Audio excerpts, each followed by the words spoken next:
Hi everyone, ఇవేంటో గుర్తుపట్టారా? అవేనండి ఉలవలు. ఉలవ చారు చాలా ఫేమస్ కదా.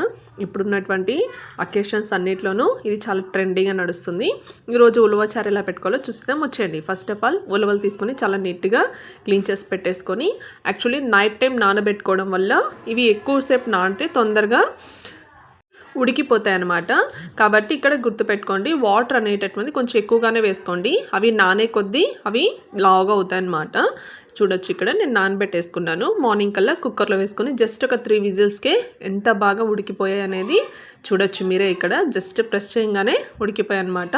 ఆ వాటర్ అనేది సపరేట్గా తీసి పెట్టుకొని ఆ ఉలవలు సపరేట్ ఇలా చేసేసి పెట్టుకోవాలన్నమాట. ఇప్పుడు ప్రాసెస్ చూసేద్దాం, వచ్చేయండి. కొబ్బరి, ధనియాల పొడి, పసుపు, కారం, కొద్దిగా లవంగాలు, ఆనియన్, తెల్లగడ్డలు వేసుకొని ఇదంతా నేను రోకల్లో నూరుకుంటున్నానండి. మిక్సీ కంటే కూడా రోకల్ అనేది చాలా బెస్ట్, టేస్ట్ ఎక్కువగా వస్తుంది, నిల్వ కూడా బాగుంటుంది అనమాట. అలా నూరుకున్నాక ఇలా ముద్దలుగా నూరుకొని ఆ రోల్ కూడా కొద్దిగా వాటర్ వేసుకొని క్లీన్ చేసి పెట్టేసుకోవాలి.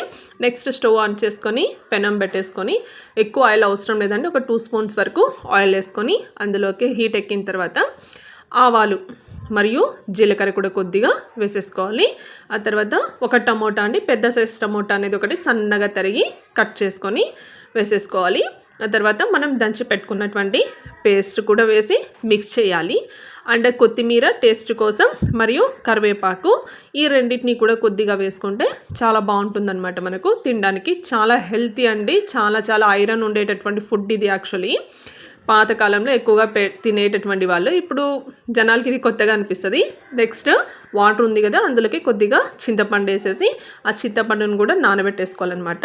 ఇందాక సపరేట్ చేసి పెట్టుకున్నటువంటి ఆ వాటర్ ఏదైతే ఉందో ఉలవల నుండి సపరేట్ చేశాక వాటర్ మొత్తాన్ని కూడా వేసేసి అందులోకి చింతపండు అనేది గుజ్జు సపరేట్గా తీసి పెట్టేసి ఆ వాటర్ కూడా అందులోకి వేసుకొని ఒక్కసారి చెక్ చేసుకోవాలన్నమాట. ఎందుకంటే ఉడకబెట్టుకునేటప్పుడు నేను కొద్దిగా ఉప్పు వేసుకున్నాను అనమాట. ఇప్పుడు కొద్దిగా ఉప్పు వేసుకుంటున్నాను. చూడొచ్చు ఎంత కలర్ఫుల్గా టేస్టీగా గుమగుమలాడే ఉలవచారు అనేది రెడీ అయిపోయింది. Thanks for my watching.